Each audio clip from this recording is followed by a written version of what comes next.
Okay. Hey, welcome to Do Business Better. We've got Vicki Parker with us today. I've known Vicki for a couple of years. I've got to say she's an absolutely amazing person and businesswoman. And hey, it's International Women's Day, so congratulations, welcome, and thank you for all things being you. Oh, and Kevin, thank you so much for interviewing me on International Women's Day. I'm just so stoked. It's such an honor. Thanks. I know, it's really cool. So, I'd like to say that we, planned this right from the very beginning, but maybe it happened just by accident. So, with the busy week that we've had and all that sort of stuff. But now, Vicki, we've known each other for a couple of years now. Two. It is 2 years, yeah. And it's been a bit of an amazing journey, and to see the change in your business has been really, really exciting over that time period. And we're going to go through the regular questions in a minute, but tell people a little bit more about what you do. Oh, okay. So I distribute a nutritional product, and I run online programs. So I actually help people bust their sugar cravings and help them move from their processed eating to more whole foods. So just getting people, helping them just increase the amount of fiber and whole foods in their diet. Cool. So you're basically helping people be healthier, happier, live better lives. That's really exciting. Yes, I think so. Yeah, I love it. I'm quite passionate about it. It's an interest of mine. I've been interested in health since I was 29. Fantastic. So for 4 years now. That's right. Not that long. Excellent. Look, so what I want to ask you is you've got a really interesting background. So tell us a little bit about your background, and then what was the spark that got you into your own business? Okay. Well, I had a 30-year career with the government.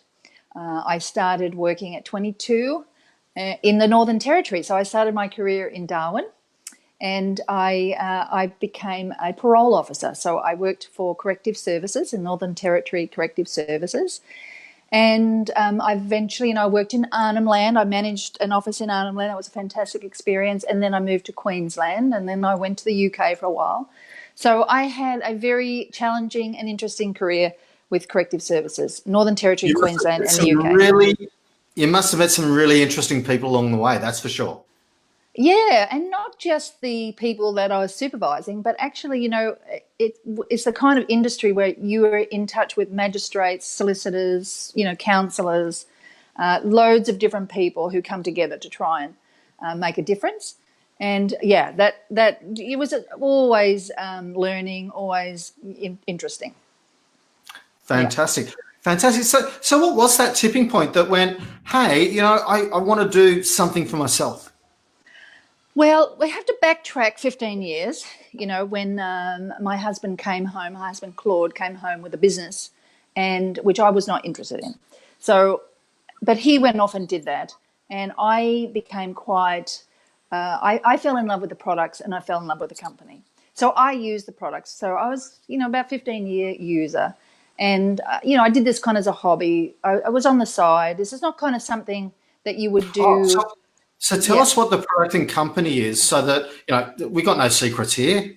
Oh, okay. So it's a nutritional company. It's USANA Health Sciences, and I started using that product I started using the nutrition back in 2004. So it took me a year to do my due diligence and research it. So once I was happy, I switched.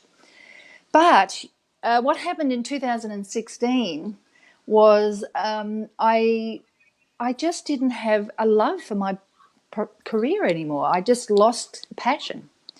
And I probably had lost that about 4 years before, and I was kind of hobbling along, keep going to work. And then, of course, what happens when you do that, I don't know if it happens to anybody else, but it happened to me, your health starts to suffer. Yeah. And I did. I ended up with a thyroid disorder. So, so as soon as I figured that out, anyway, I quit. I quit in 2016 in September, and it took me a little bit of time, to get my head around what I was doing and my health back, and I probably really started seriously building the business on my own, taking responsibility, in January 2017. Okay. So, and which is not long after we met, actually, which is pretty Yeah, cool. So, exactly, you know, around the same time. so it was around that time. So I didn't realize you were so brand new into being completely in the business at that stage. I should not confess that publicly, but sorry. It's okay. I thought you'd been in it for much longer because Well, I I had. was always talking to both of you. Yeah, I just want to be clear. I was doing it. I had customers, I had some team members, but I really wasn't full in.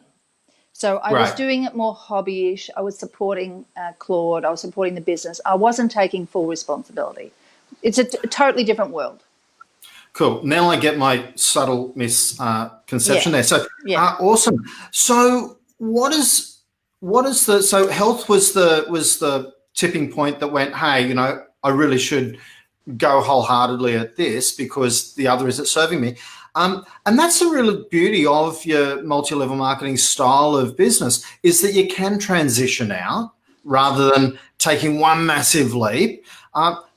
And obviously, if we compare it to doing Uber or some other share economy thing, you can actually build an asset. So there's a couple of differences in those sort of things.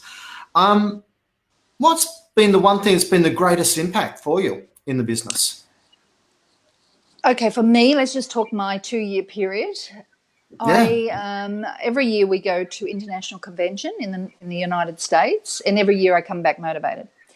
But in last year it was 2018, I listened into a talk and I got one nugget. I mean, I got lots of nuggets, but I came home with one, and it was about leading with a certain product, and that product range is the food range, which is running a 5-day program, running a 28-day program.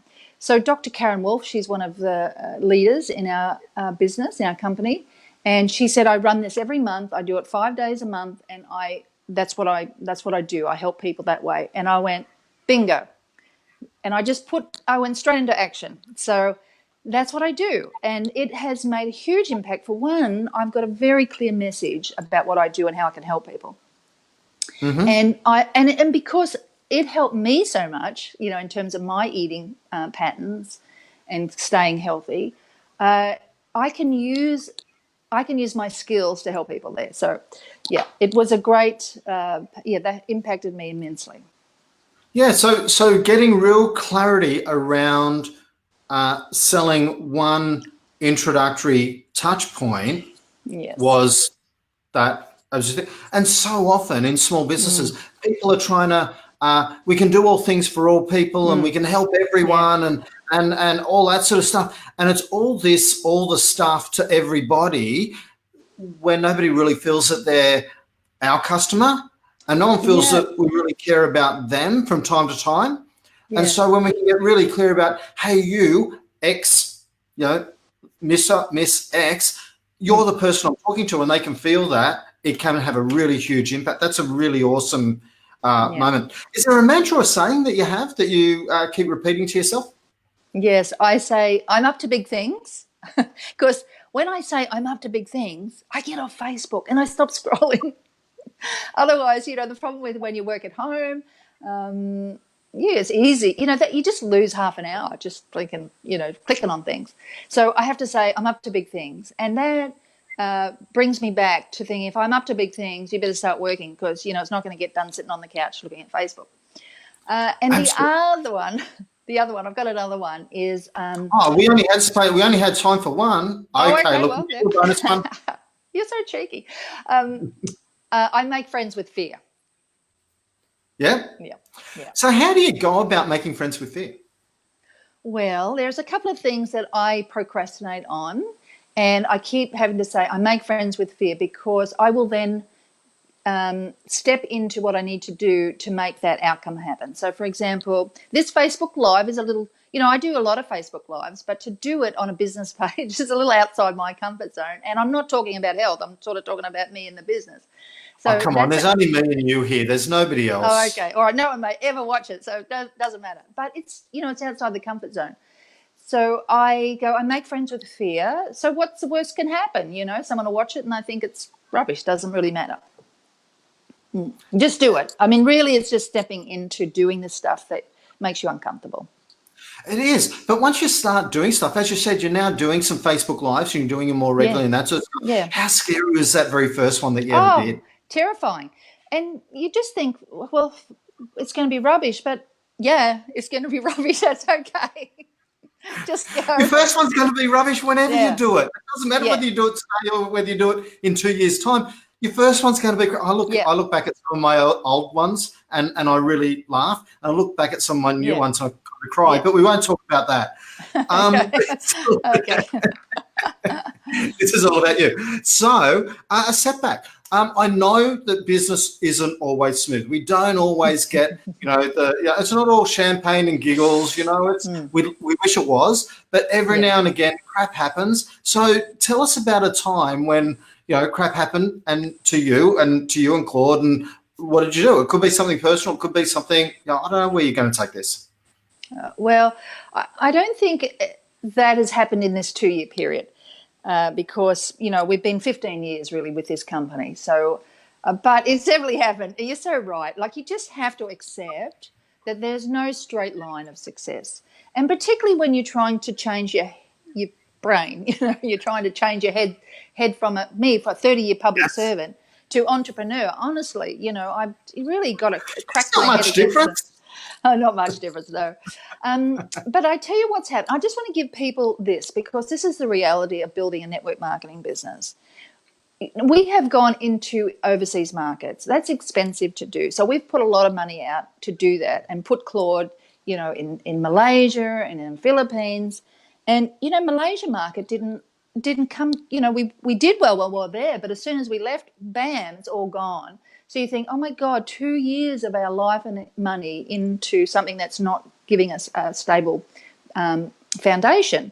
And then, of course, we've learned that we've spent a lot of time with lovely people, but needy and not necessarily the right people. So that's a setback, because that's time again and money. So we've kind of had those setbacks. We also took time out to care for my father. It was a privilege to do that. It was about 3.5 years, 4 years, but it was a setback emotionally. It was a setback financially. And the way we overcome this stuff, because, we're talking multiple times of going backwards, is that we have a very clear vision about what we want for our life. I just know that I don't want to go back to a 9-to-5 job. Claude does not want to go back to cooking curries in a restaurant. He just doesn't want to do it. So for us, and one day he's going to have to cook me a curry too, because I've never had one. I imagine they're awesome. Absolutely. So when you are going through those setbacks, it is, hey, what can we learn from that experience? And hey, in the really funny story that you guys are outsourcing Australians to the Philippines. That's a bit funny. Yeah. Yeah. True. You sent Claude over there, which is absolutely magnificent. And also that you're learning from those mistakes. And, it's so easy to get frustrated and throw in the towel and go, none of this works. But the reality is that a lot of it does work. But we learn from those experiences, and it's not just we become stronger and more capable and all that. But, as long as we take it on as a learning experience, we actually change. Oh, we needed to grow. All of those opportunities have just been a stepping stone for us being better leaders, really. Not everybody experiences that. That's our journey. That's what we have to go through. Some other people don't experience quite that amount, or maybe they don't make the same mistakes so many times. But look, some people are smarter than all of us, and we all hate them secretly. But. Yes, yeah.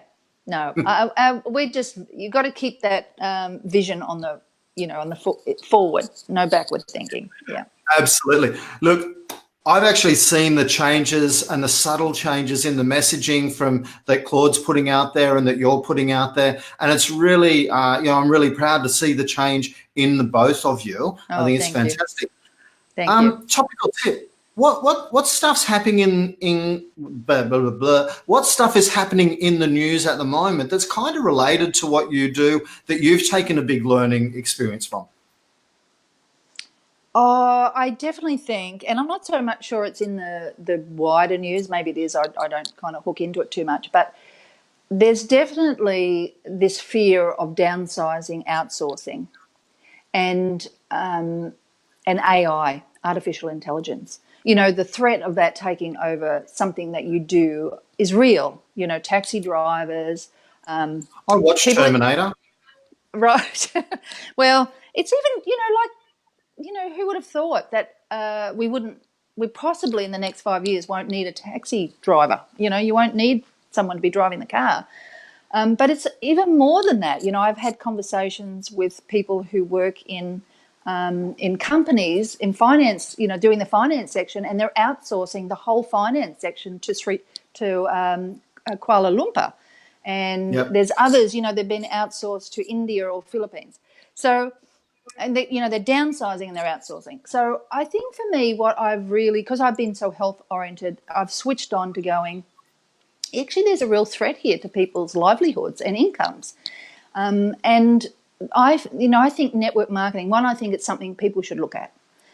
Irrespective of what you might think of the industry, it's a really powerful way to create income.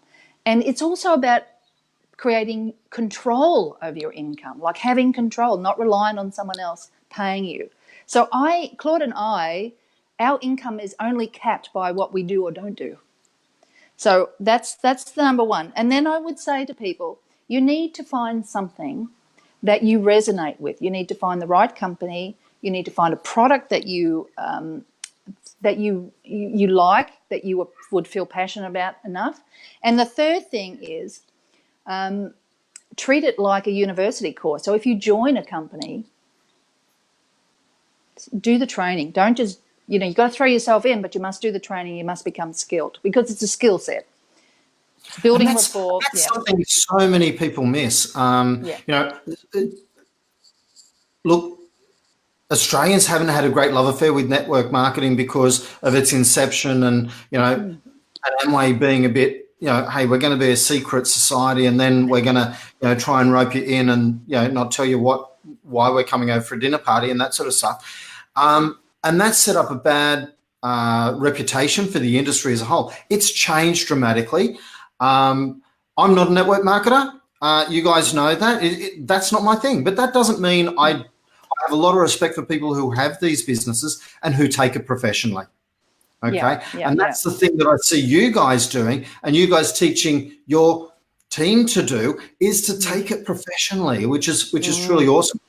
Let's go through a couple of tips. And I absolutely agree with the whole, the rise of the automation of everything and the rise of artificial intelligence that the world's changing. And unless you're dealing with people, your job could become obsolete. Anything that is, part machine and part human could become obsolete. So you've got to be really careful about that. Now, a few people have had some really awesome feedback. They said, hey, Vicki and Parker, awesome. Make friends with fear. Thank you so much, one person. We don't get to see who's made these comments, so it's a bit weird. Apparently there's a driverless car driving around Melbourne back in December. Maybe it's had a crash and it's no longer driving. I don't know. Just jokes. They were testing. They were testing in Melbourne. Yeah, apparently, and they do believe that it's coming quicker than we think. Look, I actually think that the awkward part is going to be a hybrid scenario where we've got people driving and driverless cars. If it was all driverless cars, there'd be no accidents, but that's a whole other story. And Craig, give yourself 4 years to learn, somebody said. So when you mentioned the like universities, give yourself 4 years to learn and you will earn too. Don't expect miracles overnight. It'll happen and it will come. As Kevin Gammy said, hey, I even said something smart on this one, do it professionally. Which really, it is anything you do, you should do professionally, okay? Doesn't mean you can't have an awesome amount of fun while you're doing it, but don't do stuff half-ass, it's don't try and go half professional and half friendly and try and, because it's never going to work. And that's one thing I see. You guys have thrown yourself in 100%. You've had the right financial backing and you've done that at the right time. You do see it as an alternative way of making a solid income. And so these are the reasons that I've got so much respect for you guys, because of your approach to it, which is absolutely wonderful.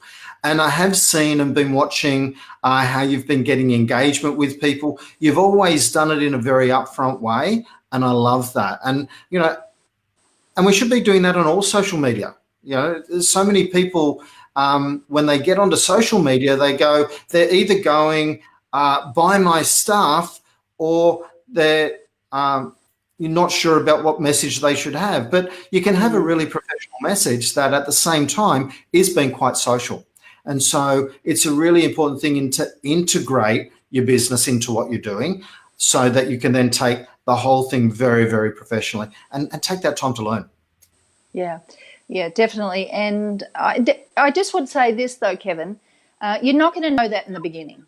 So don't worry about being perfect here. You just need to get in, and then you need to start adjusting. And, social media is one of the things that I've really been uncomfortable with in terms of promoting the product or what I do. But when I do it, and I do it in a way that is about problem solving and speaking to someone who's got a problem, I'm amazed at who comes out of the woodwork and contacts me.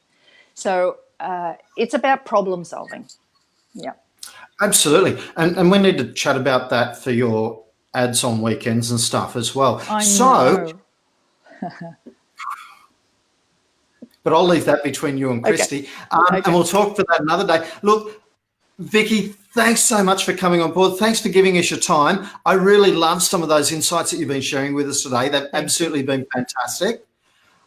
And thanks for just being such a giving person, because you really are. And I really love your approach to business and your approach to life. So thanks very much, Vicki. Thank you, Kevin. I really appreciate it. If somebody does want to get hold of you, how do they do that? Oh gosh.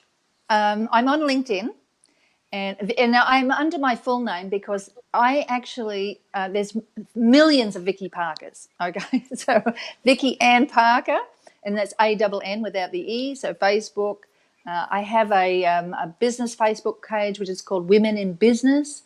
And but LinkedIn or my Facebook page is probably the best. And we have an event tomorrow. We've actually got an event. If someone wants to actually see the business in a company that, I promote and work with, 2:00 at the Callum Vale Hotel.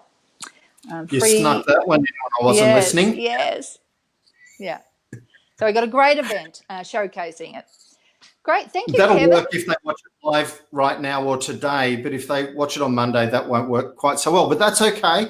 If you are free tomorrow and you want to find out a little bit more about what Vicki does, that would be awesome. Thanks very much for your time. I really appreciate it. If you want to reach out to Vicki, comment below, absolutely, on this particular post. She will get back to absolutely everyone. That's one of the promises of all the guests on the show. Yes, I will. And if at any point in time you're looking to do that, we are creating this as a podcast series and YouTube stuff and a whole lot of things. So watch this space and we'll get back to you. Thanks, Vicki. Really appreciate your time. Thanks for your time, Kevin. Thanks for inviting me. That's okay. We'll catch you later on. Bye now.